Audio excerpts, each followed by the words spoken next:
ಮಕ್ಕಳು ಇವತ್ತೆಲ್ಲ SLC ಮತ್ತು PUC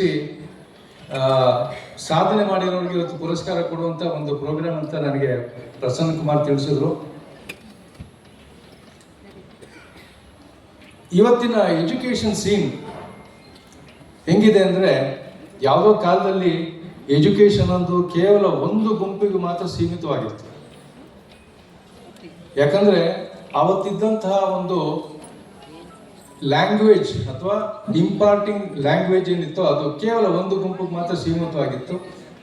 ಆದರೆ ಇವತ್ತು ಅದೆಲ್ಲ ಓಪನ್ ಆಗಿದೆ, ಪ್ರತಿಯೊಬ್ಬರಿಗೂ ಅವಕಾಶ ಇದೆ. ಸಂವಿಧಾನದಲ್ಲೂ ಸಾಕಷ್ಟು ಇದಕ್ಕೆ ಅವಕಾಶಗಳಿದ್ದಾವೆ. ಆದ್ದರಿಂದ education is no longer anybody's forte.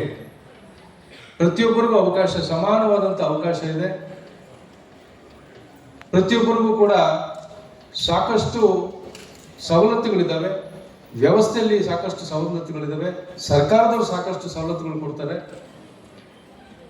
ವಿದ್ಯಾರ್ಜನೆಗೆ ಅಂತ ಇಂಥ ಸಂಘ ಸಂಸ್ಥೆಗಳು ನೂರಾರು ವಿದ್ಯಾಸಂಸ್ಥೆಗಳು ಕಟ್ಟಿದ್ದಾರೆ, ಹಾಸ್ಟೆಲ್ ಕಟ್ಟಿದ್ದಾರೆ, ಫ್ರೀ ಹಾಸ್ಟೆಲ್ ಕಟ್ಟಿದ್ದಾರೆ. ಇದನ್ನೆಲ್ಲ ಉಪಯೋಗಿಸ್ಕೊಂಡು ನಮ್ಮ ವಿದ್ಯಾರ್ಥಿಗಳು ತುಂಬ ಫ್ಲೈಯಿಂಗ್ ಕಲರ್ಸಲ್ಲಿ ಪಾಸ್ ಆಗಿದ್ದಾರೆ. ಆದರೆ ಕೆಲವೊಂದು ವಿಚಾರಗಳನ್ನು ನಾವು ತಿಳ್ಕೋಬೇಕಾಗ್ತದೆ. ನಾವು ಸ್ಕೂಲಲ್ಲಿದ್ದಾಗ ಅಥವಾ ನಾನು ಸ್ಕೂಲಲ್ಲಿದ್ದಾಗ, ತುಂಬ ಹಿರಿಯರು ಸ್ಕೂಲಲ್ಲಿದ್ದಾಗ ನಮ್ಮಲ್ಲಿ ಒಂದು ಮಾರಲ್ ಸೈನ್ಸ್ ಅಂತ ಸಬ್ಜೆಕ್ಟ್ ಇತ್ತು. ಬಹುಶಃ ನಿಮಗೆಲ್ಲ ಹಿರಿಯರಿದ್ದೀರಿ, ಅವರಿಗೆಲ್ಲ ಗೊತ್ತಿರ್ಬೋದು ಮಾರಲ್ ಸೈನ್ಸ್. ಅದು ಈಗ ಕೆಲವು ಮುಂದುವರೆದ ರಾಷ್ಟ್ರಗಳಲ್ಲಿ ಇನ್ನೂ ಇದೆ, ಚಾಲ್ತಿಯಲ್ಲಿದೆ. ಜಪಾನಲ್ಲಿರ್ಬೋದು, ಬೇರೆ ಬೇರೆ ದೇಶಗಳಲ್ಲಿ ಮಾರಲ್ ಸೈನ್ಸ್ ಅಂತ ಇದೆ. ಆ ಮಾರಲ್ ಸೈನ್ಸ್ ಸಬ್ಜೆಕ್ಟ್ ಇವತ್ತಿಲ್ಲ. ಏನಾಗಿದೆ, ಪ್ರತಿಯೊಬ್ಬರು ಪೈಪೋಟಿಗೆ ನಿಂತಿದ್ದಾರೆ. ಅದು ವಿದ್ಯೆಯಲ್ಲಿರ್ಬೋದು, ಹಣ ಮಾಡೋದ್ರಲ್ಲಿರ್ಬೋದು, ಅಥವಾ ಬೇರೆ ಬೇರೆ ಸ್ಥಾನಗಳನ್ನ ಪಡ್ಕೊಳ್ಳೋದ್ರಲ್ಲಿರ್ಬೋದು, ಪೈಪೋಟಿಯಲ್ಲಿ ತೊಡಗಿದ್ದೇವೆ ಹೊರತು ಆ ಮೊರಾಲಿಟಿ ಅನ್ನೋದು ಒಂದು ನಮಗೆ ಒಂದು DNA ಇತ್ತು ನಮ್ಮಲ್ಲಿ. ನಮ್ಮ ದೇಶದಲ್ಲಿರುವಂಥ ಪ್ರತಿಯೊಬ್ಬರಿಗೂ ಮೊರಾಲಿಟಿ ಅನ್ನೋದು DNA ಇತ್ತಿತ್ತು. ಇನ್ನೊಬ್ಬರಿಗೆ ನೋವು ಮಾಡಬಾರ್ದು, ಇನ್ನೊಬ್ಬರಿಗೆ ಮೋಸ ಮಾಡಬಾರ್ದು, ಇನ್ನೊಬ್ಬರು ಕಷ್ಟದಲ್ಲಿದ್ರೆ ಅಯ್ಯೋ ಅನ್ಬೇಕು. ಇದೆಲ್ಲ ನಮ್ಮಲ್ಲಿ DNA ಇದ್ದಿದ್ದು. ಈ DNA ಕ್ರಮೇಣವಾಗಿ ಅಳಿಸಿ ಹೋಗ್ತಾ ಇದೆ ಅಂತ ನನ್ನ ಭಾವನೆ. ಯಾಕಂದರೆ ನಾನೊಬ್ಬ ನ್ಯಾಯಾಧೀಶನಾಗಿ ಸಾಕಷ್ಟು ಕೇಸ್ಗಳು ನಮ್ಮ ಮುಂದೆ ಬರ್ತವೆ.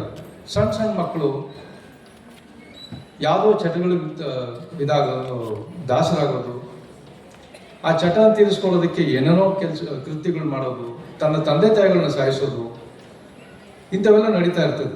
ಸೊ ಅದರಿಂದ ನನ್ನ ಇವತ್ತು ಮಾನ್ಯ ಸಚಿವರಿದ್ದಾರೆ, ಮಾನ್ಯ ಲೋಕಸಭಾ ಸದಸ್ಯರಿದ್ದಾರೆ, ರಾಜ್ಯಸಭಾ ಸದಸ್ಯರಿದ್ದಾರೆ. ಅವರಲ್ಲಿ ಒಂದು ಮನವಿ, ಹಿಂದೆ ಇದ್ದಂಥ ಒಂದು ಮಾರಲ್ ಸೈನ್ಸ್ ಸಬ್ಜೆಕ್ಟು ದಯಮಾಡಿ ಅಟ್ಲೀಸ್ಟ್ 10th ಕ್ಲಾಸ್ವರೆಗಾದ್ರೂ ಇದರಲ್ಲಿ ಇನ್ಕ್ಲೂಡ್ ಮಾಡಬೇಕು ಅಂತ ಒಂದು ಕಳಕಳಿಯಾಗಿ ನಾನು ಬೇಡ್ಕೊಳ್ತೀನಿ.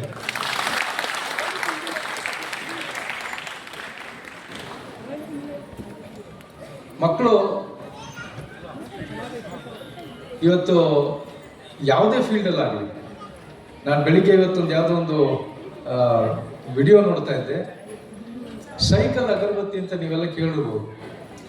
ಸೈಕಲ್ ಅಗರಬತ್ತಿ ಕೇವಲ ಒಂದು ಸಣ್ಣ ಒಂದು ಉದ್ದಿಮೆಯಾಗಿ ಶುರು ಆಯಿತು. ಅದು ಇವತ್ತು ಒಂದು 1000 ಕೋಟಿದು ಒಂದು ಉದ್ದಿಮೆ, ಸೈಕಲ್ ಅಗರಬತ್ತಿ ಒಂದೇ. ಸೊ ಹಾಗಾಗಿ ಯಾವುದೇ ನೀವು ಫೀಲ್ಡ್ ತಗೊಳ್ಳಿ, ನೀವು ಯಾವುದೇ ಫೀಲ್ಡ್ ತಗೊಂಡ್ರು ಕೂಡ ಅದರಲ್ಲಿ ನೀವು ಶ್ರದ್ಧೆ ವಹಿಸಿ ಕೆಲಸ ಮಾಡಿದ್ರೆ ನಿಮಗೆ ಗೆಲುವು ಖಚಿತ ಅಂತ ನಾನು ಹೇಳಕ್ಕೆ ಇಷ್ಟಪಡ್ತೀನಿ. ವಿಶ್ವೇಶ್ವರಯ್ಯ ಅವರು ಹೇಳ್ತಿದ್ರು, even if you are a sweeper,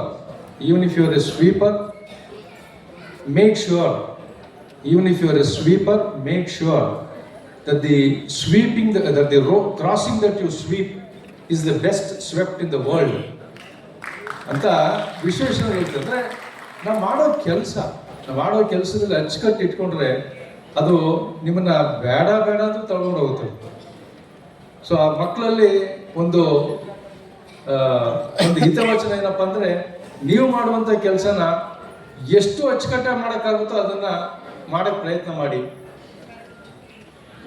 ನೀವು ಬೇಡ ಅಂದ್ರೂ ನಿಮ್ಮನ್ನ ಒಂದು ಸಕ್ಸಸ್ಸಿನ ಒಂದು ತುದಿಗೆ ಕರ್ಕೊಂಡೋಗಿ ಅದು ಬಿಡುತ್ತದು.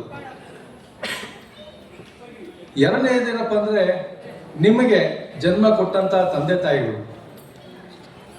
ಇದೆಲ್ಲ ಬಹುಶಃ ನಿಮ್ಗೆಲ್ಲ ಗೊತ್ತಿರುತ್ತೆ, ಅದು ಸೂಕ್ತವಾಗಿರುತ್ತೆ. ಯಾಕಂದ್ರೆ ಈ ವಯಸ್ಸಿನಲ್ಲಿ ನಿಮಗೆ ಮೈಯಲ್ಲಿ ಶಕ್ತಿ ಇರುತ್ತದೆ, ಮಕ್ಕಳಿಗೆ ಮೈಯಲ್ಲಿ ಶಕ್ತಿ ಇದೆ, ಮುಂದೆ ನುಗ್ಗುವಂತ ಒಂದು ಸಾಮರ್ಥ್ಯ ಇದೆ. ಆದ್ರಿಂದ ತಂದೆ ತಾಯಿ ಹೇಳೋದು ಹಿತವಚನಗಳು ಅದು ನಿಮಗೆ ತುಂಬಾ ತಾತ್ಸಾರ ಕಾಣಿಸ್ತದೆ. ಏನೋ ಒಂಥರ ಇವರು ಯಾವುದೋ ಹಳೆ ಕಾಲದವರು, ಇವರಿಗೆ ಅರಿವಿಲ್ಲ ಅನ್ನೋದೊಂದು ಮನಸ್ಥಿತಿ ಇರುತ್ತೆ ಮಕ್ಕಳಲ್ಲಿ. ನಿಮ್ಮ ಜನ್ಮ ಕೊಟ್ಟಂತ ತಂದೆ ತಾಯಿಗಳ ವಚನಗಳನ್ನ ದಯವಿಟ್ಟು ಅಲುಗಳಿಬೇಡಿ, ಅವ್ರನ್ನ ಇಗ್ನೋರ್ ಮಾಡಬೇಡಿ. ಅವರಿಗೆ ನಿಮ್ಗಿನ್ನ ಸಾಕಷ್ಟು ಸಾಮರ್ಥ್ಯ ಇರುತ್ತೆ, ನಿಮ್ಗಿನ್ನ ಸಾಕಷ್ಟು ಎಕ್ಸ್ಪೀರಿಯನ್ಸ್ ಇರುತ್ತೆ. ಅವ್ರು ಅದನ್ನೆಲ್ಲ ಅನುಭವಿಸಿ ಬಂದು ನಿಮ್ಗೆ ಹೇಳ್ತಾರೆ, ಈ ಥರ ಮಾಡಬೇಡ, ಇದನ್ನ ಮಾಡು, ಅದನ್ನ ಮಾಡು. ಈ ಥರ ಸಾಕಷ್ಟು ಅವ್ರ ಎಕ್ಸ್ಪೀರಿಯನ್ಸಸ್ ನಿಮ್ಮ ಹತ್ರ ಶೇರ್ ಮಾಡ್ಕೋತಾರೆ.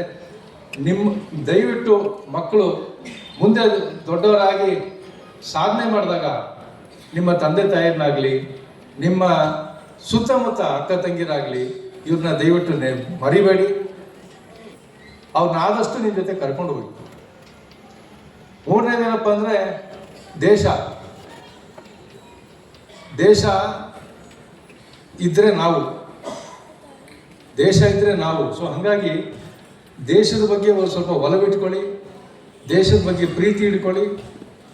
ಬೆಳೀತಾ ನೀವು ನಾಗರಿಕರಾಗಿ ನೆಕ್ಸ್ಟ್ ನೀವು ಬೇಟನ್ನು ತಗೋಬೇಕು. ನೆಕ್ಸ್ಟ್ ಬೇಟನ್ನು ತಗೊಂಡು ನೀವು ನಮ್ಮನ್ನೆಲ್ಲ ನೀವು ರಿಟೈರ್ ಮಾಡಿದ್ಮೇಲೆ ನೀವು ಮುಂದೆ ದೇಶ ಅಂತ ಕರ್ಕೊಂಡು ಹೋಗ್ಬೇಕಂತ ಒಂದು ಜವಾಬ್ದಾರಿ ಇರ್ತದೆ.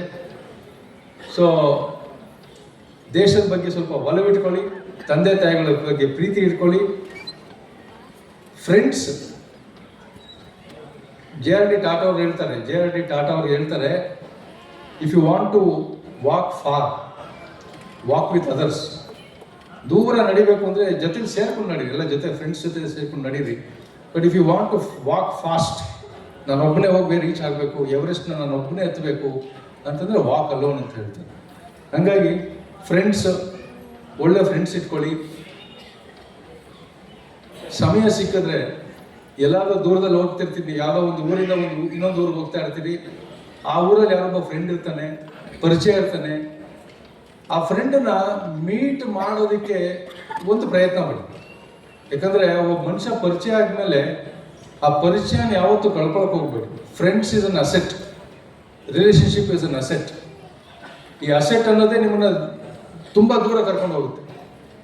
ಆದ್ರಿಂದ ಮಕ್ಕಳು ಬೆಳೀತಿದ್ದೀರಿ, ಬೆಳವಣಿಗೆಯಲ್ಲಿ ಸಾಕಷ್ಟು ಕ್ವಾಲಿಟೀಸ್ ನೀವು ರೂಢಿ ಮಾಡ್ಕೋಬೇಕಾಗ್ತದೆ.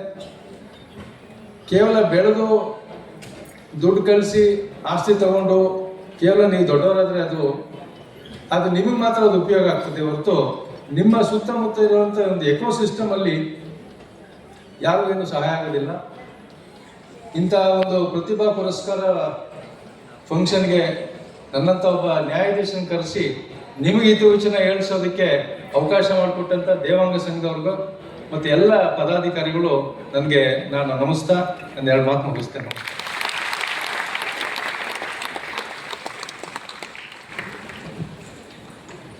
ಭವಿಷ್ಯದ ದಿನಗಳಲ್ಲಿ ಒಳ್ಳೆಯ ಮನುಷ್ಯರಾಗಿ ಬಾಳೋಣ. ಆ ಮೂಲಕ ದೇಶವನ್ನ, ರಾಷ್ಟ್ರವನ್ನ ಪ್ರೀತಿಸುವ ಕಡೆ ಸಾಗಿ ಭಾರತವನ್ನ ಪ್ರಬುದ್ಧ ಭಾರತವನ್ನಾಗಿ ಕಟ್ಟೋಣ ಅನ್ನುವಂಥ ಒಂದು ಕನಸಿನ ಮಾತುಗಳನ್ನ ನಮ್ಮ ಜೊತೆ ಹಂಚಿಕೊಂಡಂತ ನ್ಯಾಯಮೂರ್ತಿ ರಂಗಸ್ವಾಮಿ ನಟರಾಜ್ ಅವರು, ಗೌರವಾನ್ವಿತ ನ್ಯಾಯಮೂರ್ತಿಗಳು, ಕರ್ನಾಟಕ ರಾಜ್ಯ ಉಚ್ಚ ನ್ಯಾಯಾಲಯ, ಅವರಿಗೆ ನಮ್ಮೆಲ್ಲರ ಪರವಾಗಿ ಪ್ರೀತಿಯ ಚಪ್ಪಾಳಿ ಮೂಲಕ ಧನ್ಯವಾದಗಳನ್ನ ಅರ್ಪಿಸ್ತಾ ಇದ್ದೀನಿ. ಈಗ ಪ್ರೀತಿಯ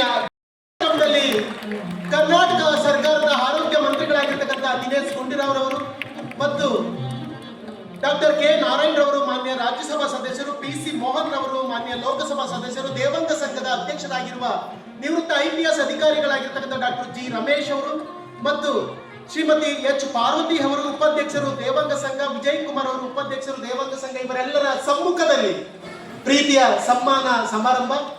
ಸನ್ಮಾನವನ್ನ